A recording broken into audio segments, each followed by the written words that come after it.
マツダのオートハイビームを試します。車は2021年式のマツダ2です。 1500cc のガソリンエンジンを積んだグレードです。でこの車でね、いくつかのシチュエーションを回ってオートハイビームの機能性を見てきます。状態なんですけど、これがハイです、これがローです。ハイのロー、この状態でオートにします。今ね低速なのでロービームのままです。これはねどんな車でも同じような感じだと思います。で今オートの状態ですね。で状態はロービームのままです。この辺の道はね、前回までの動画でトヨタや日産、あとスズキで試してきました。で、今までの動画をねご覧くださった方にはちょっと申し訳ないんですけど、今回ちょっとカメラが変わっています。で今のところロービームのままですね。この辺りより明るくなってどうでしょうかね。ちょっと微妙に停車してる車がいるので変わってくれないかな。では次のシチュエーションに行ってみます。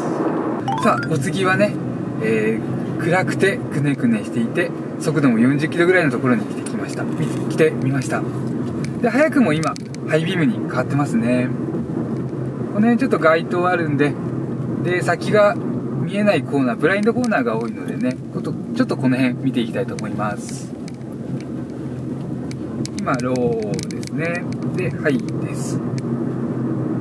で実はこれマツダのオートハイビーム何回か使っていまして、印象としてはかなりいいです。ハイビームに変わってくれる回数はトヨタより少ないものの、ロービームに戻るのが早い、もしくはその判断が素晴らしいと感じています。でどういった時にねそう感じるのか、ちょっといい場面があったらお話しさせてください。で今、メーター読みで時速が40から45ぐらいですね。で、ハイビームをほぼキープしています。でいいなと思うのはちょっとこういうところですね。ブラインドコーナーの向こう側に対向車がいた時ですとか、人間より速い感覚でロービームに戻してくれます。今オートでローになりましたね。であとね脇道とか、もしくは交差点で車が、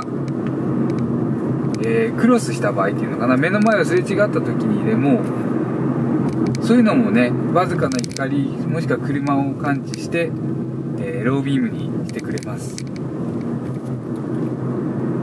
こういうブラインドコーナーでねわずかに対向車が来ると、わずかに、見えたか気配を察したぐらいのところでねもうローに変わってくれるんですよね。これ実際に所有された時にきっとね使いやすいぐらいの性能だと思います。今どうでしたかね。なんかちょっと普通に遅かった気もしますけれども、でも大体人間がローに戻すのと同じぐらいの、速さでローに戻ったのではないでしょうか。ではこれで次のシチュエーションに飛ばします。さあではお次はね、幹線道路でそんなに明るくない照明が灯っている、照明のね位置がすごい高いところの道路です。でやっぱりここもねハイビームになってくれています。でこの先、左前に黄色い点滅が出てきますけれども、全然気にせず誤認せずハイビームのままです。これは初めてかな、自分が経験してる中で。今はちょっとねローになりましたね。通り過ぎました。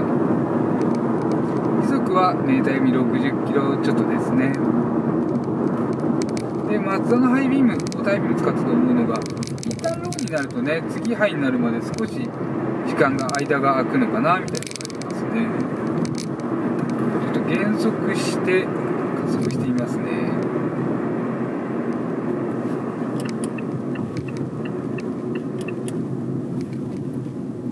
走ります。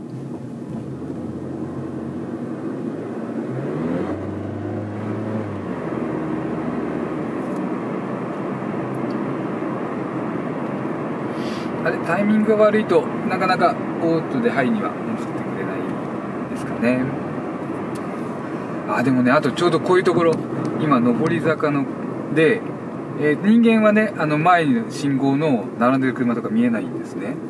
でもこれがオートの場合ですと、ここにあるカメラが人間より先に、人間が見えない時に先を見て、前走車を見てくれてローに戻したりしてくれます。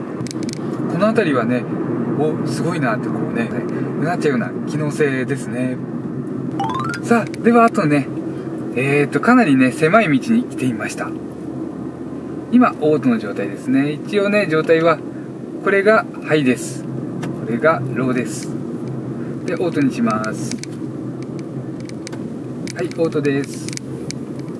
でね、時速30キロぐらいなのでハイになってくれるかどうかっていうところなんですけれどもね、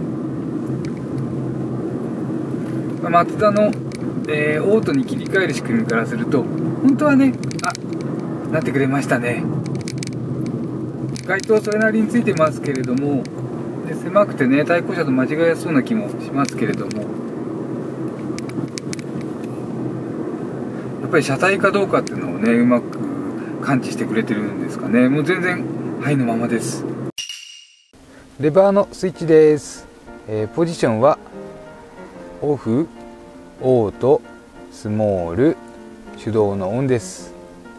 オートヘッドライトはオートの状態でハイビームの位置にした時に機能します。ここにねインパネ内にインジケーターがつきます。ローの位置ですとなくて、ハイ側にするとオートになります。で手動でハイビームロービームの切り替えの状態にするのは、ここですね。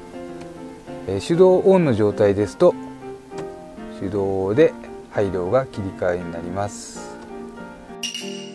マツダ2の HBC ハイビームコントロールシステムと呼ばれるオートハイビームですが、これ使ってみての印象は、ハイビーム側をそこそこ使ってくれてロー側に切り替えるのが早いと思いました。ローに戻すのはね、状況とか環境とか自分の勘違いかもしれませんが、人間の能力を超える感知能力と素早さを感じる時がありました。こうした部分に文句言わせるような隙は見せないぜというね、マツダの気合を感じましたし、やっぱりねこう言いたい放題は怖いでしょうからね。わずかに感じたのは、一旦ローになるとハイになりづらい時がありました。それからマツダ3でもオートハイビームを使ってみました。